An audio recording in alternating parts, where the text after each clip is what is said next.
¿Cuándo fue la última vez que usted ha escuchado la palabra mansedumbre?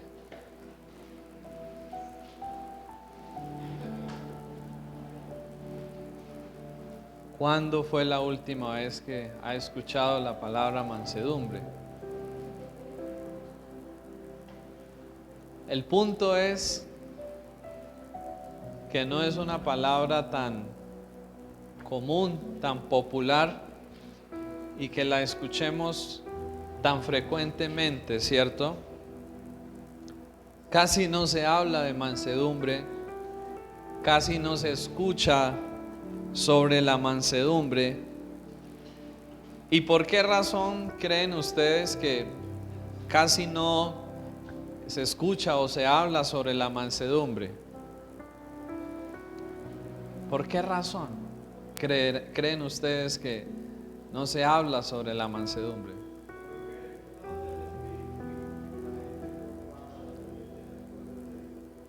Bueno, porque es un don del Espíritu. Pero quizás una de las razones por las cuales no se hable tanto sobre la mansedumbre es porque esta se percibe como algo negativo y no como algo bueno, positivo, necesario para la vida, ¿cierto? Normalmente cuando escuchamos sobre mansedumbre, quizás inmediatamente pensamos en debilidad, pensamos en alguien que se deja hacer lo que quiera, pensamos en alguien menso, ¿cierto? Pensamos en alguien tonto, ¿cierto? Que permite y que se deja hacer lo que quiera. Sí, quizás esa es la manera o eso es el concepto que tenemos acerca de la mansedumbre. Pero cuando nosotros miramos nuestras Biblias en Gálatas 5, 22 y 23, encontramos algo acerca de la mansedumbre. Gálatas 5, 22 y 23.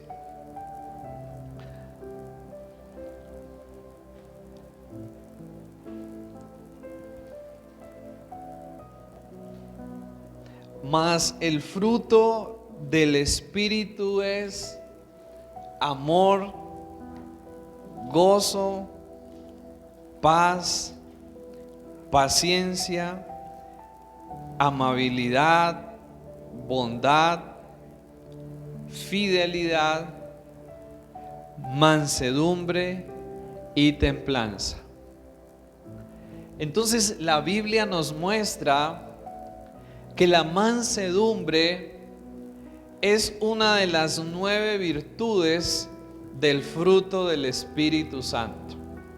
Allí aparece la mansedumbre como una de las 9 virtudes del fruto del Espíritu. Y luego en Mateo 11, 28 al 29, nuestro Señor Jesucristo, una de las cosas que Él dijo acerca de aquello que debíamos aprender de Él, ¿sí? Mateo capítulo 11, versículos 28 al 29, ¿sí? El Señor dice: vengan a mí todos los que están trabajados y cargados, y yo los haré descansar, ¿cierto?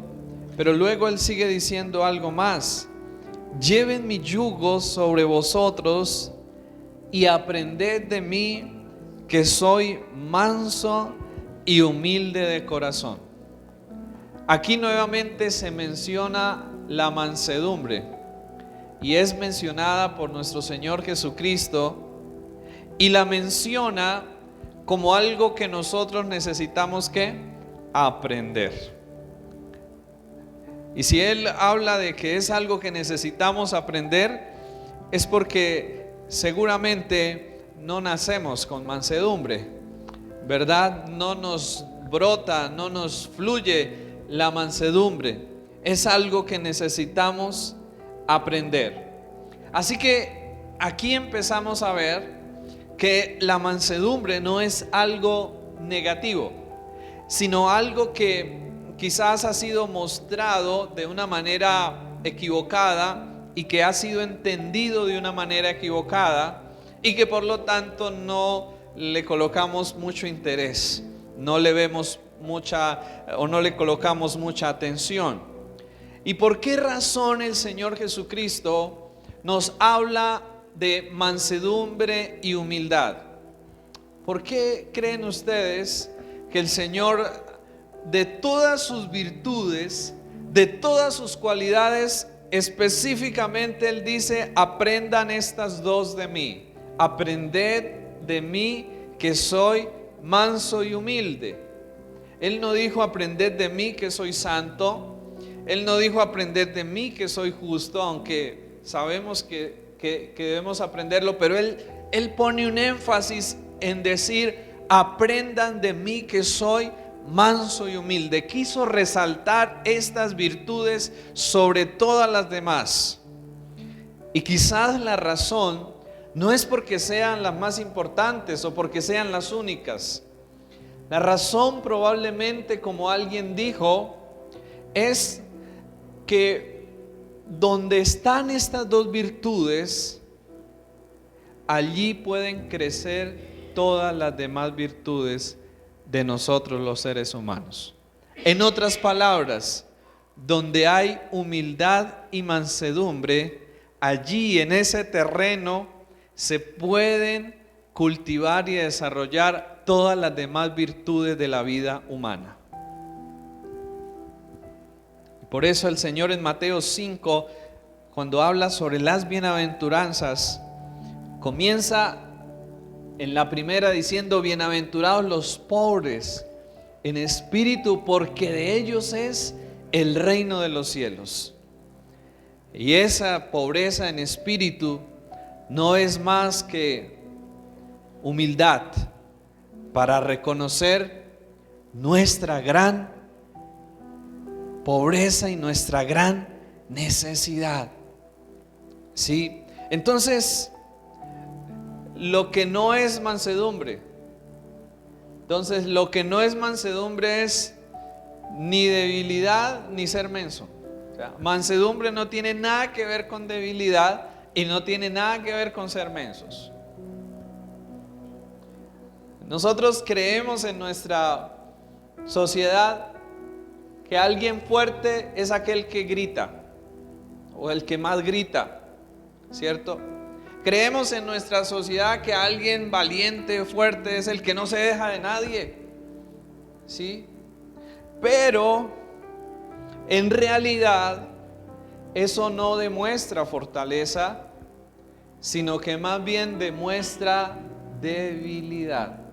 Y todos podríamos decir por qué. Demuestra debilidad en el sentido de que no podemos controlar ni dominar nuestras propias emociones, nuestros propios impulsos, y que muchas veces, dominados por la ira y el enojo, cometemos muchos errores y cometemos muchas equivocaciones. Entonces, quien grita, quien pelea, no es alguien fuerte en realidad, es alguien más bien débil, para no poder controlarse a sí mismo y para no poder actuar con cordura, con sensatez en la vida. Sí, acerca de esto, Proverbios 16:32 nos dice lo siguiente. Miremos Proverbios 16:32.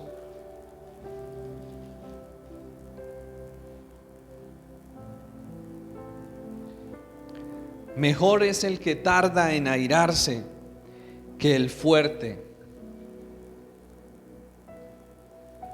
Entonces aquí está haciendo una comparación. Mejor es el que tarda en airarse que ¿quién? Que el fuerte. Y luego él sigue diciendo: y el que se enseñorea de su espíritu que el que toma una ciudad. Entonces aquí este versículo nos está mostrando qué es verdadera fortaleza. Y verdadera fortaleza no es la ira, no es conquistar ciudades, sino más bien dominarnos a nosotros mismos y conquistarnos a nosotros mismos. Eso es verdadera fortaleza. Y luego Proverbios 12:16 en la Nueva Traducción Viviente nos dice así: un necio se enoja enseguida, pero una persona sabia mantiene la calma cuando la insultan. Un necio se enoja enseguida, pero una persona sabia mantiene la calma cuando la insultan. Proverbios 12:16. Y entonces aquí encontramos que mansedumbre no es debilidad, no es ser mensos, y que muy diferente a lo que nosotros vemos en nuestro mundo o vemos a nuestro alrededor, de lo que se considera fortaleza, la mansedumbre viene entonces a ser la capacidad que tenemos para controlarnos. En otras palabras, la mansedumbre es fuerza bajo control. Fuerza bajo control. Entonces, mansedumbre no es debilidad, sino es verdadera fortaleza bajo control. Y algo que nos ayuda a ilustrar o a entender muy bien este concepto es, no sé, seguramente todos aquí tenemos idea de que un caballo, de esos que ya se usan y los montan y todo este tema, cuando era un animal más pequeño o un potro, sería que naturalmente se le podía colocar una silla y montarse de una vez y ya. No, ¿verdad? Este animal nadie lo podía montar inicialmente, no servía para esas cosas. Pero un día un domador, un adiestrador lo toma y empieza un entrenamiento con este animal, empieza a domarlo hasta que finalmente llega el día en que el animal no es que pierda su fuerza, la tiene, sino que la usa y aprende a usarla bien, para lo bueno, para no dañar, para no destruir. Y eso es mansedumbre, es fuerza bajo control. Y esto es lo que nosotros vemos, por ejemplo, en nuestro Señor Jesucristo, cuando estaba en Getsemaní y cuando llegaron los soldados romanos a tomarlo para llevarlo a ser sacrificado. Allí el Señor Jesucristo Pedro llega y saca su espada y casi le corta la cabeza a uno de los soldados. Y el Señor Jesucristo le dice no. Y va y ora por el soldado y le restaura su oreja.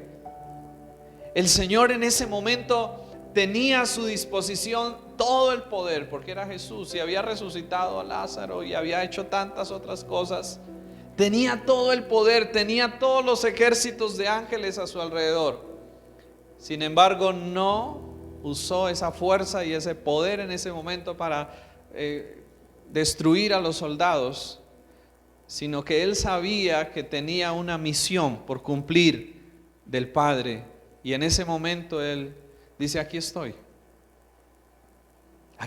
yo soy el que buscan. Y lo llevan al sacrificio. Allí en la cruz, seguramente, como muchos decían, si eres Dios, bájate de allí. Y él hubiera tenido y tenía todo el poder para hacerlo. Sin embargo, no lo hizo, porque él sabía que iba un día a llegar el momento para resucitar y para levantarse dentro de los muertos. Entonces, alguien manso no es alguien menso. Alguien manso es aquella persona que tiene sus emociones, sus impulsos, sus instintos bajo control. Eso es mansedumbre. Y la mansedumbre abarca tres cosas, o implica tres cosas que nosotros necesitamos entender para poderla apreciar aún mejor. La primera, la mansedumbre implica humildad, implica sumisión e implica confianza. La mansedumbre está compuesta por humildad, por sumisión y por confianza. ¿Sí? Son como tres componentes principales de la mansedumbre: humildad, sumisión y confianza. Y yo creo que cuando nosotros escuchamos también acerca de la humildad, muchas veces la humildad es entendida o es vista de una forma equivocada, porque pensamos que humildad es alguien pobre que no tiene recursos o que es alguien tímido. Sí, se entiende muchas veces humildad como, o se relaciona con la pobreza material o con la timidez. Sin embargo, nosotros nos damos cuenta que hay personas pobres que son muy orgullosas y que son muy groseras. Y que hay personas que tienen dinero y que son sencillas y que son humildes. Entonces la humildad no tiene nada que ver con el estrato, la posición social. Es más bien una actitud del corazón. La humildad entonces es más bien una actitud del corazón. ¿Y qué actitud del corazón? Es reconocer nuestra pequeñez ante Dios. Humildad es reconocer nuestro lugar, nuestra posición en la vida y reconocer nuestra pequeñez ante Dios. Miren, a veces nos creemos Dios y queremos controlarlo todo, queremos dominarlo todo y queremos hacer lo que a nosotros se nos parezca o nos venga a la mente hacer. Y ese modo de actuar, ese modo de vivir o de ver la vida así, nos deja ver que en el fondo nos creemos Dios y nos lleva muchas veces a ver o a pensar que no necesitamos de Dios. Muchos dicen, ¿para qué orar? ¿Para qué la Biblia? ¿Para qué la iglesia? ¿Para qué ese tipo de cosas? Yo no necesito nada de eso. Yo puedo vivir perfectamente sin esas cosas. Cuando no hay esa conciencia de nuestra pequeñez delante de Dios y de nuestra dependencia y necesidad de Dios, vamos actuando por la vida como si nosotros fuéramos Dios, haciendo lo que nosotros queremos, lo que a nosotros nos parece. Y por eso humildad, en primer lugar, tiene que ver con reconocer nuestra pequeñez delante de Dios. No sé, cuando de repente uno va en un avión y mira un poquito hacia abajo todo lo que hay, ¿cómo se ve? Pequeño, ¿verdad? Uno dice, wow, eso tan grande ahora se ve tan pequeño. Pues cuando nosotros estamos aquí en tierras creemos que somos wow, pero cuando miramos las cosas desde arriba como Dios las ve, solo somos ese punto pequeño y diminuto en medio de la existencia y en medio de la creación. En algún momento alguien dijo, no te creas mucha cosa y no mires con indiferencia a los demás, porque el pavo real de hoy puede llegar a ser el plumero de mañana. ¿No? Una frase un poco cruda, pero muy real y muy verdadera, ¿cierto? No te creas mucha cosa y no mires con indiferencia o desprecio a los demás, porque el pavo real de hoy puede ser el plumero del día de mañana. Y así somos los seres humanos, ¿no? Recordamos en la Biblia la historia de Nabucodonosor, uno de esos grandes reyes de Babilonia, que Dios le permitió alcanzar y lograr mucho poder.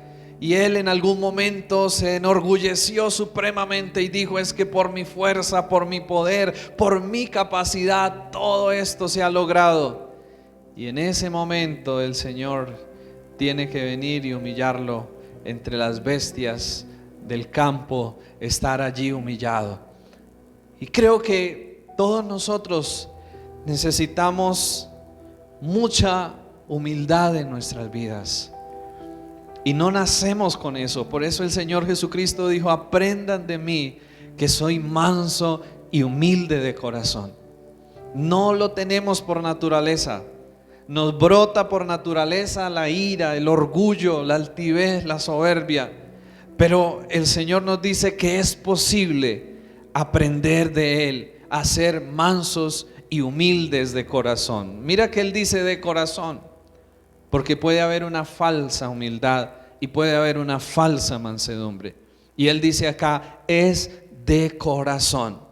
Así que lo primero que implica mansedumbre es humildad.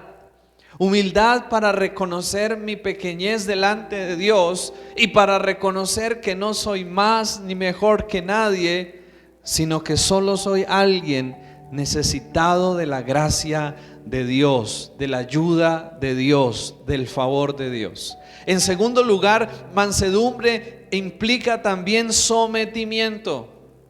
Y yo creo que a veces esa palabra también la vemos como algo negativo.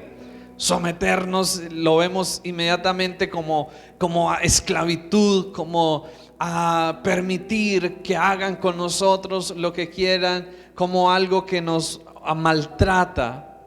Pero en la Biblia el sometimiento hace referencia a permitir que en nosotros las cosas no se hagan a nuestra manera, sino que se hagan a la manera de Dios. Eso es sometimiento. Es cuando yo decido no vivir y no hacer las cosas a mi manera, sino que éstas se hagan a la manera de Dios. Es decir, permito que Cristo reine y gobierne mi vida a través de su palabra. Que Cristo reine y gobierne sobre mí. Eso es. Y en tercer lugar, mansedumbre implica confianza. ¿Y confianza para qué? Para recordar que todo no depende de nosotros. Todo no depende de nosotros. Dios tiene el control. Y tenemos que confiar en eso. Cuando las cosas no están bien, cuando las cosas no están fáciles. Quizás pareciera ser un pañito de agua, pero no lo es. Dios tiene el control. Cuando yo no lo puedo tener, Dios tiene el control. Y eso necesitamos confiar y creer en eso. Dios tiene el control. ¿Lo puede usted creer? Dios tiene el control. Si Dios no tuviera el control, ¿cómo creen ustedes que sería este mundo? Ni siquiera estaría. Estos hombres que tienen bombas atómicas ya las hubieran disparado hacía rato y se hubiera acabado todo esto. Pero entonces puede surgir la pregunta, bueno, y si Dios tiene el control, entonces ¿por qué pasan otras cosas? Porque es que Dios tiene que permitirnos a nosotros los seres humanos ver las consecuencias y ver lo que podemos llegar a hacer. ¿Cierto? Dios tiene que permitir que nosotros nos demos cuenta de lo que nosotros podemos llegar a hacer y de las consecuencias de lo que podemos hacer. ¿Cierto? Hay versículos en la Biblia, por ejemplo en el Antiguo Testamento, donde Dios le ordena al pueblo suyo y le dice: vaya a tal lugar, acabe y mate y no deje nada. ¿Cómo entender eso? Que Dios ordene eso, ir y matar y acabar y no dejar nada. Pero cuando nosotros vemos un poquito de lo que hacían esas gentes, de lo que hacían esos pueblos, que sacrificaban a sus propios hijos, a los dioses de ellos, y que hacían otra cantidad de barbaridades, pues cuando Dios dice vaya y acaben, lo único que Dios está haciendo es justicia sobre el mal que había en ese lugar. Sí. Y así Dios usa el mal para castigar el propio mal, muchas veces. ¿Sí? Entonces, confianza en que Dios tiene el control, en que Él tiene el control. Y cuando nosotros hablamos de mansedumbre, podríamos pensar que mansedumbre es algo que necesitamos solo para relacionarnos con otras personas.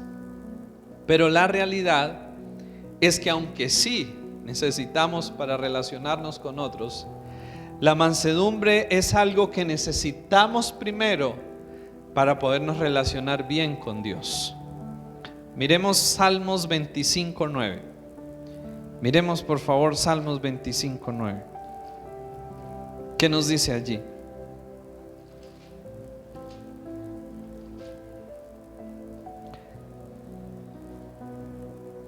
Salmos 25:9. Encaminará a los humildes por el juicio y enseñará a los mansos su carrera o su camino. ¿Qué está diciendo el Señor que hará? Encaminará a los humildes por el juicio, es decir, por lo que es correcto, y enseñará a los mansos su carrera o su camino. Para poder caminar con Dios bien, necesitamos mansedumbre. ¿Por qué? Porque necesitamos aprender y porque necesitamos hacer las cosas de otra manera. Y en ese proceso de aprender se necesita humildad y se necesita mansedumbre. No sé si a usted le haga difícil, especialmente ya esto pasa cuando alguien es más adulto, es más mayor, que le cuesta un poco más dejarse enseñar, porque cree que ya sabe cómo hacer las cosas, ¿cierto? O cuando uno tiene ciertas habilidades, ciertas destrezas, uno cree que uno sabe, que uno puede. Y por eso cuando llega el Señor necesitamos mansedumbre y humildad para entender que aunque sepamos cosas, no lo sabemos todo. Y muchas veces no lo sabemos de la manera correcta y necesitamos dejarnos enseñar y dejarnos guiar por el Señor.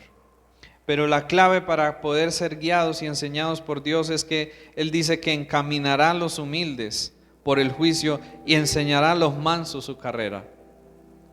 Si no tenemos la disposición de humildad y de mansedumbre, no podremos ser guiados por Dios, no podremos ser enseñados por el Señor y por lo tanto no habrán cambios verdaderos en nuestras vidas. Y luego en Santiago 1:21 el Señor dice algo más. Santiago 1:21: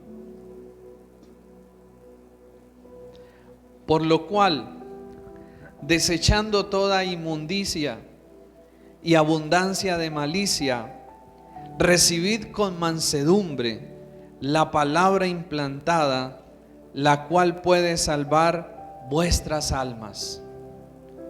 Por lo cual, desechando ¿qué? Toda inmundicia y abundancia de malicia, ¿cómo nos dice Dios o cómo nos invita el Señor a que recibamos su palabra? Con mansedumbre. Y yo quisiera invitarles para que usted piense cuál es su actitud cuando escucha sobre la palabra de Dios o cuando lee la palabra de Dios. ¿Cómo usted reacciona o cómo usted ve la palabra de Dios? Porque aquí se nos está diciendo que para que ella pueda hacer algo en nosotros, necesitamos recibirla ¿con qué? Con mansedumbre. Si yo la critico, la cuestiono, no le pongo atención, no le pongo interés, nada va a pasar en mi vida, nada va a suceder. Para que la palabra de Dios dé fruto en nosotros, necesitamos recibirla con mansedumbre, ¿cierto? Entonces, la mansedumbre no es solo algo para relacionarnos bien con otros, sino para podernos relacionar primero bien con Dios. y a partir de relacionarnos bien con Dios, vamos a poder relacionarnos mejor con los demás. Y finalmente, ¿cómo desarrollar mansedumbre en nuestras vidas? ¿Cómo desarrollar mansedumbre en nuestras vidas? Si es algo tan importante, tan necesario, ¿cómo podemos desarrollarlo? Lo primero que necesitamos es empezar a orar por mansedumbre.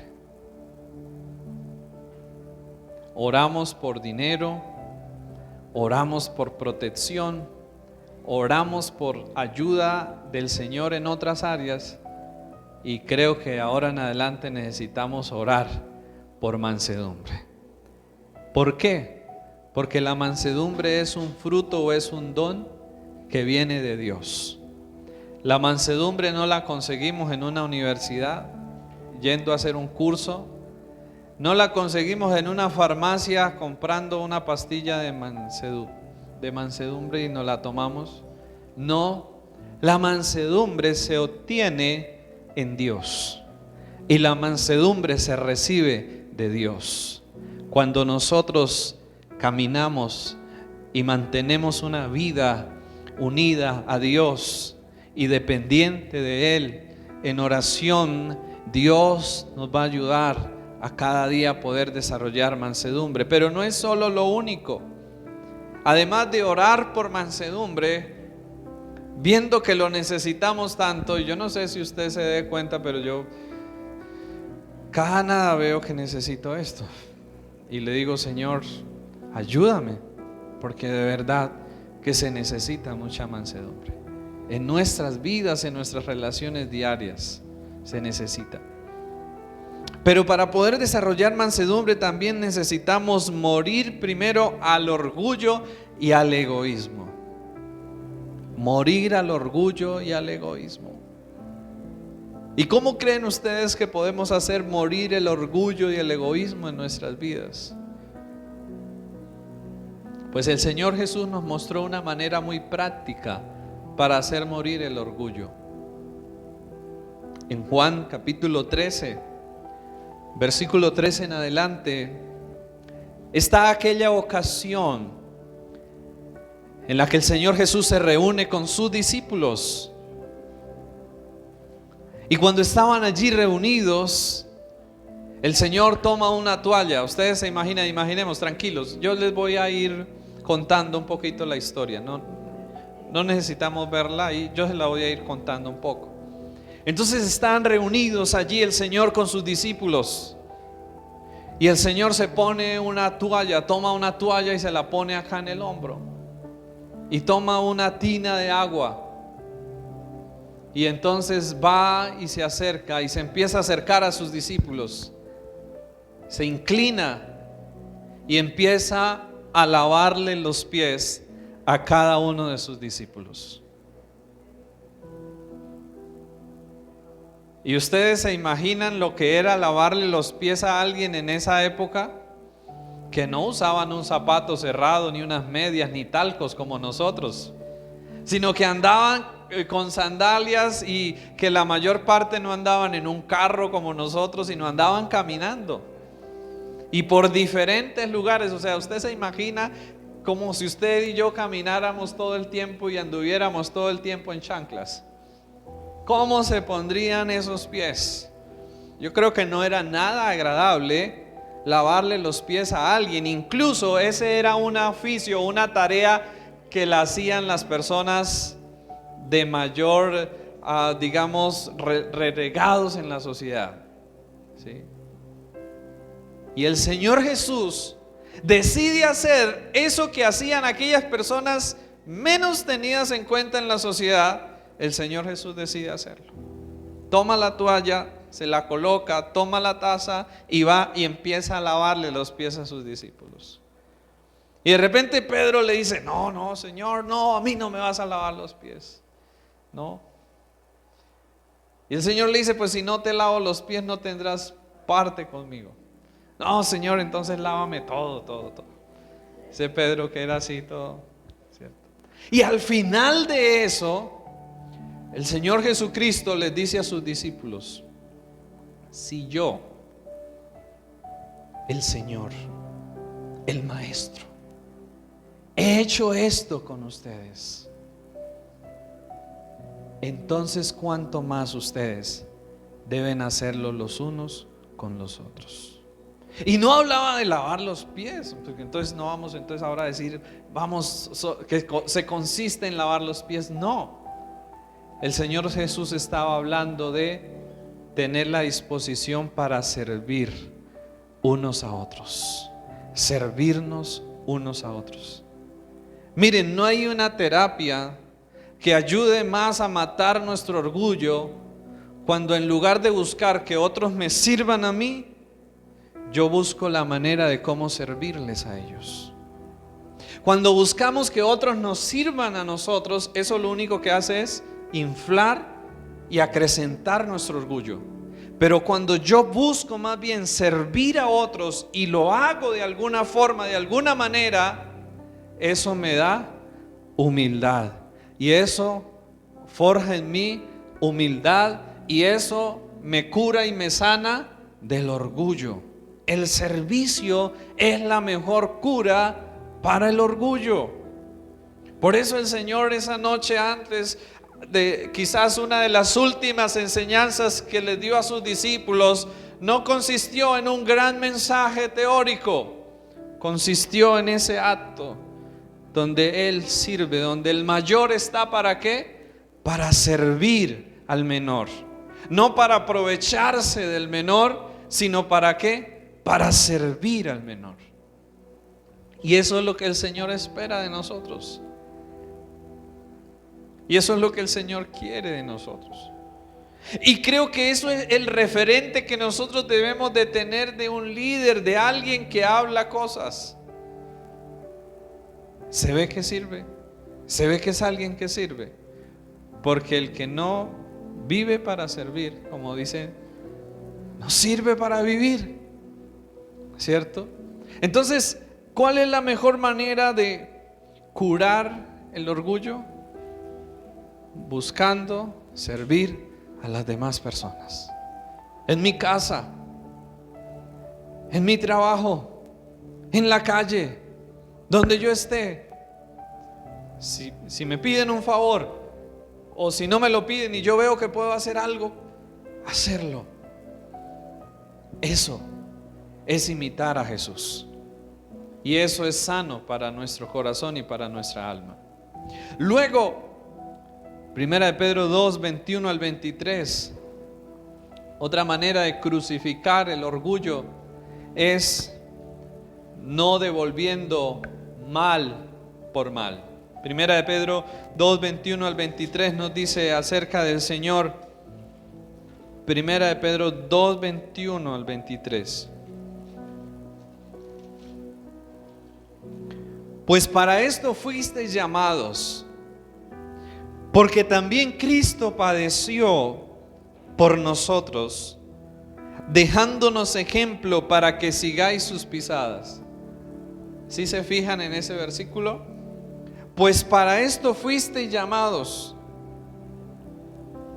Entonces aquí uno se puede hacer una pregunta: ¿quién es un cristiano? ¿Para qué somos cristianos? Porque para esto fuisteis llamados, porque también Cristo padeció por nosotros, dejándonos ejemplo para que sigáis sus pisadas. En otras palabras, cristiano es alguien que sigue el ejemplo de Jesús y que busca aprender e imitar a Jesús. Ese es un cristiano. Pero ¿qué es lo que específicamente el Señor nos dice que sigamos su ejemplo? Versículo 22. El cual no hizo pecado, ni se halló engaño en su boca. En otras palabras, el Señor fue alguien perfecto, justo. Sin embargo, aunque Él fue perfecto y justo, ¿qué dice el verso 23? Quien cuando le maldecían, no respondía con maldición. Cuando sufría, no amenazaba, sino que encomendaba la causa al que juzga justamente. O sea, ¿qué nos deja ver esto? Que el Señor, aunque fue alguien justo, aunque fue alguien recto, a pesar de haber actuado justamente, a pesar de haber actuado rectamente, ¿cómo lo trataron? Con maldición, lo azotaron, lo trataron como un criminal, ¿verdad? ¿Y por qué razón? Y yo creo que a todos nosotros aquí nos han pasado cosas donde uno ha actuado de manera buena gente y después lo han tratado a uno mal por eso, ¿verdad? ¿Sí les ha pasado a ustedes eso? Pues el Señor Jesús también tuvo que vivir y tuvo que pasar por eso. Y Él, que sí era realmente justo, bueno y recto, a pesar de ser así, lo maldijeron. A pesar de ser así, lo maltrataron. A pesar de ser así, hicieron de todo con Él. ¿Por qué? Porque estamos en un mundo caído. Estamos en un mundo caído. Pero ¿qué es la actitud del Señor en medio de todo esto? Quien cuando le maldecían no respondía con maldición. Ahí está que la mansedumbre, fuerza bajo control. Quien cuando le maldecían no respondía con maldición, cuando lo ultrajaban no amenazaba. El Señor hubiera perfectamente podido enviar un rayo ahí, pero no lo hizo. Entonces, cuando lo maldecían, no respondía con maldición. Cuando lo ultrajaban, no amenazaba, sino que ¿qué hacía Él? Miremos esa última parte del versículo que es tan importante. Sino que encomendaba la causa al que juzga justamente. Encomendaba la causa al que juzga justamente. Él llevaba las cosas al Padre y confiaba en que el Señor haría justicia por él. Y nosotros como cristianos necesitamos recordar cada día eso. No estamos llamados a hacer justicia por nuestra propia mano. Debemos dejarle eso al Señor y Él se encargará de hacer justicia. A nosotros no nos corresponde meternos en semejante situación. No, eso dejémoselo al Señor y nosotros dediquémonos a hacer el bien hasta el final, porque un día el Señor lo va a recompensar y va a recompensar lo bueno, pero también va a recompensar el que hizo el mal, recibirá también sus consecuencias. Así que entonces, ¿cómo podemos nosotros sacrificar el orgullo? Dos maneras prácticas. La primera, sirviendo, y la segunda, no devolviendo mal por mal, sino dejando las cosas en las manos de Dios y haciendo el bien, aunque muchas veces no nos agradezcan o no nos valoren. Por eso sigamos haciendo el bien, no nos cansemos de hacer el bien. Pero finalmente Mateo 11:28 nos dice tres cosas para poder desarrollar, tres cosas más para poder desarrollar la humildad en nuestras vidas. Mateo 11:28 al 30. Venid a mí todos los que estáis trabajados y cargados, y yo los haré descansar. Lleven mi yugo sobre vosotros y aprendan de mí, que soy manso y humilde de corazón, y hallaréis descanso para vuestras almas. El Señor Jesús hace tres invitaciones acá. Escuchemos esto. Tres invitaciones que nos hace el Señor acá. ¿Cuál es la primera? Verso 28. Venid a mí. La primera invitación que nos hace el Señor: venid a mí. Es una invitación sin ninguna condición. Simplemente nos dice: vengan. Y vengan como estén. No nos dice vengan de tal manera, no, como usted esté, como usted se encuentre, venga a mí. ¿Cierto? Los que estáis trabajados y cargados. O sea, no importa cómo usted esté, no importa usted cómo se vea, no importa de dónde venga o cómo venga, el Señor hace esa invitación: vengan a mí. No pone ninguna condición. Vengan a mí. Y no sé a cuántos de ustedes les agrada esa invitación. Es una invitación agradable y que quizás muchas veces la aceptamos. Venimos al Señor con nuestras cargas, con nuestros problemas, con nuestras dificultades, y sin duda alguna encontramos en Él ayuda, descanso, ¿verdad? Pero viene la segunda invitación que el Señor hace. ¿Cuál es? Llevad mi yugo sobre vosotros. Entonces la primera, ¿cuál es? Vengan a mí los que están trabajados y cargados, y yo los haré descansar. ¿Cuál es la segunda? Lleven mi yugo sobre ustedes. Y cuando hablamos o cuando escuchamos hablar de yugo, tenemos que ir a los bueyes. Yo no sé si ustedes de pronto han visto o han escuchado sobre los bueyes, que les colocan un yugo acá. ¿Y para qué les colocan el yugo a los bueyes? Para que obedezcan y se dejen guiar y se dejen manejar, se dejen dirigir. Si no fuera por el yugo, pues no se podría, los bueyes no servirían de mucho. Y entonces, en otras palabras, el Señor está diciendo acá: lleven mi yugo. ¿Cuál será el yugo del Señor? ¿Cuál creen ustedes que será el yugo del Señor?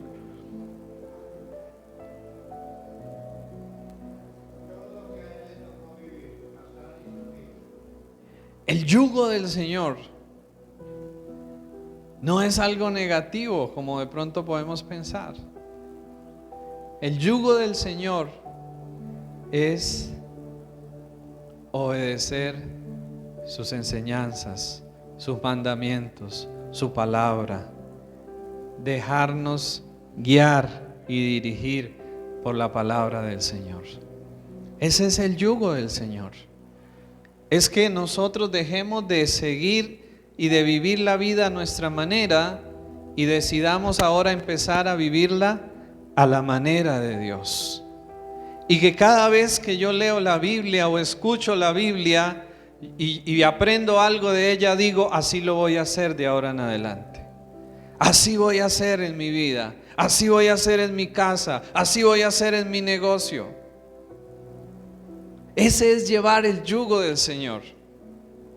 Es dejarnos guiar, dirigir y obedecer los mandamientos y las enseñanzas del Señor.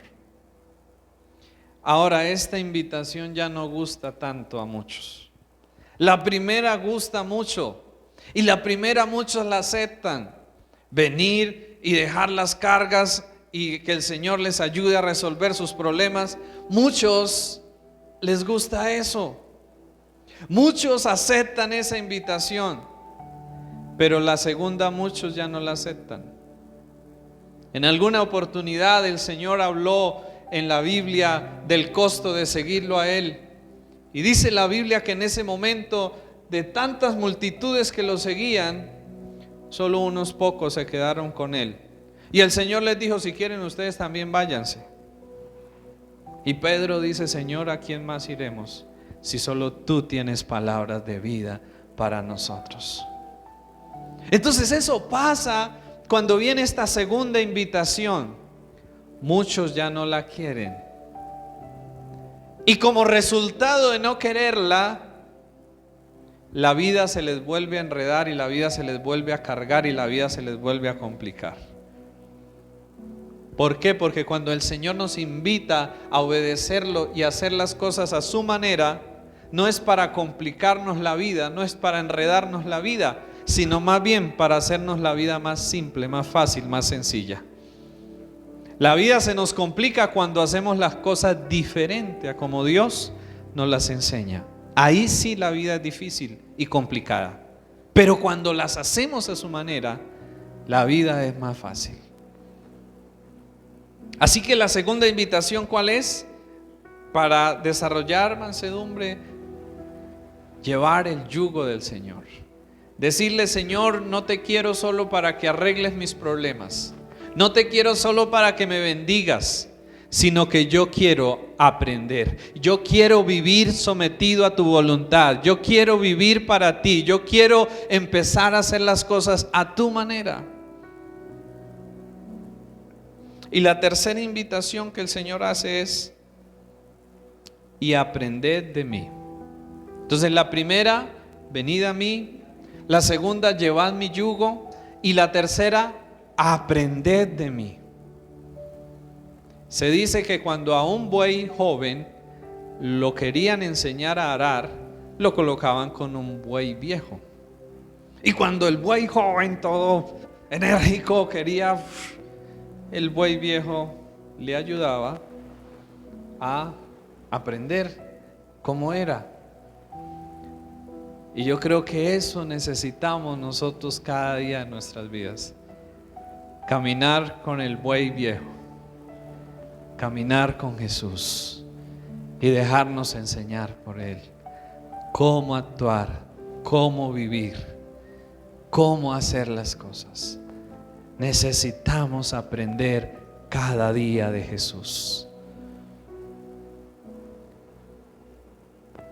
No aprender de lo que dice el Facebook o Netflix o la televisión o la internet, sino aprender de Jesús. Eso es lo que el Señor espera de nosotros, que aprendamos de Él. Y yo le quiero hacer una pregunta en esta mañana: ¿de quién está usted aprendiendo? ¿De quién busca usted aprender cada día? Que el Señor nos ayude a buscar aprender de Él cada día más. Esto es algo de toda la vida. Necesitamos aprender de Jesús. Estas tres cosas: venir a Él, llevar su yugo y aprender de Él, como resultado nos harán personas más mansas. No mensas, sino mansas. Mire la Biblia, para terminar, una última anécdota de la Biblia, una ilustración. Ustedes han escuchado hablar de Moisés. ¿Y cómo califica la Biblia a Moisés? ¿O cómo lo describe? Como el hombre más manso sobre la tierra. O sea, ¿usted se imagina que a alguien le den ese calificativo? ¿Que a alguien lo describan de esa manera? El hombre más manso sobre la tierra. Pues eso dice la Biblia acerca de Moisés. Pero yo les hago otra pregunta: ¿qué pasó cuando Moisés estaba en Egipto y cuando un egipcio estaba maltratando a un israelita? Moisés fue y cogió y mató al egipcio. Entonces Moisés no siempre fue ese hombre manso. No. Al comienzo de su vida, Moisés era como cualquier ser humano, movido y llevado por sus impulsos, hasta que llegó a matar a este egipcio, y por eso le tocó salir huyendo de allí y durar mucho tiempo en el desierto. Luego se encuentra con el Señor a través de una zarza ardiente y empieza su caminar con el Señor. Y después de muchos años de caminar con el Señor, de estar con Dios, de aprender de Dios, es cuando Moisés se convierte en ese hombre manso. O sea, no es que Moisés nació así y le brotaba, no. Moisés también fue alguien normal, pero al caminar con Dios, al aprender de Dios, al permitir que Dios gobernara su vida, eso lo fue moldeando, eso lo fue transformando hasta que lo hizo ser un hombre manso. Y creo que esa es la esperanza que todos tenemos aquí, que el Señor también nos ayude a todos para cada día poder crecer en eso. Pero desde que estemos con el Señor y desde que rindamos nuestro corazón y nuestra vida a Él, poco a poco el Señor perfeccionará su obra en nosotros. Y esperemos que de aquí a unos años que nos sigamos viendo, si así Dios lo permite, podamos decir: oiga, este es más manso que lo que era hace unos años. Este es más manso. ¿Qué tal si nos colocamos de pie, por favor, en esta mañana y oramos? Oramos a Dios y oramos al Señor por esto, que el Señor nos ayude. Padre, estamos aquí hoy sensibles, Señor, al ver la realidad de cómo necesitamos ser mansos y necesitamos ser humildes, Señor. Nuestro mundo alrededor y nuestro propio corazón nos impulsa y nos lleva a ser más orgullosos, arrogantes, impulsivos, iracundos, agresivos, Señor, violentos. Dios, pero tú nos quieres transformar, Señor, y tú nos quieres dar una vida mejor. Padre, el orgullo, la ira, la violencia no traen nada bueno, Señor. Lo vemos a diario, Señor, y quizás lo hemos visto en nuestras propias vidas, Dios. Y por eso en esta mañana queremos, unidos aquí, pedirte que nos ayudes, Señor, a ser mansos y humildes de corazón. Señor, no lo somos, y por eso te pedimos hoy que nos ayudes a hacerlo, Dios. Señor, ayúdanos a ser mansos y a ser humildes. Señor, por favor, ayúdanos a dejar de herir y lastimar a otros cuando somos groseros, cuando hablamos con ira, cuando hablamos ásperamente, cuando somos violentos, agresivos, Señor. Ayúdanos, Padre Santo, a dejar de causar daño y de dañarnos a nosotros mismos, Señor. Ayúdanos, Padre, a poder disponer nuestro corazón para aprender de ti y ser mansos y humildes de corazón, Señor. Ayúdanos, Espíritu Santo, a crucificar este orgullo, Señor, que tan fácilmente crece en nuestro corazón, Dios. Ayúdanos, Señor, por favor, a crucificar el orgullo a través de servir a los demás y a través de no devolver mal por mal, Señor. Ayúdanos, Padre, a vencer, Señor, el orgullo, reconociendo nuestra pequeñez, nuestra debilidad, nuestra imperfección, a no engañarnos queriendo mostrar que somos perfectos o que todo lo sabemos o que todo lo podemos, Señor. Ayúdanos más bien, Señor, a reconocer que no lo podemos todo, que no lo sabemos todo, Señor, y que por lo tanto necesitamos aprender de ti cada día, Señor, y que por lo tanto necesitamos depender de ti y necesitamos de tu ayuda cada día. Espíritu Santo, por favor, Señor, que de ahora en adelante pueda haber un mayor interés en nosotros para aprender a ser mansos y humildes de corazón. Te lo pedimos en el nombre de Jesús. Amén.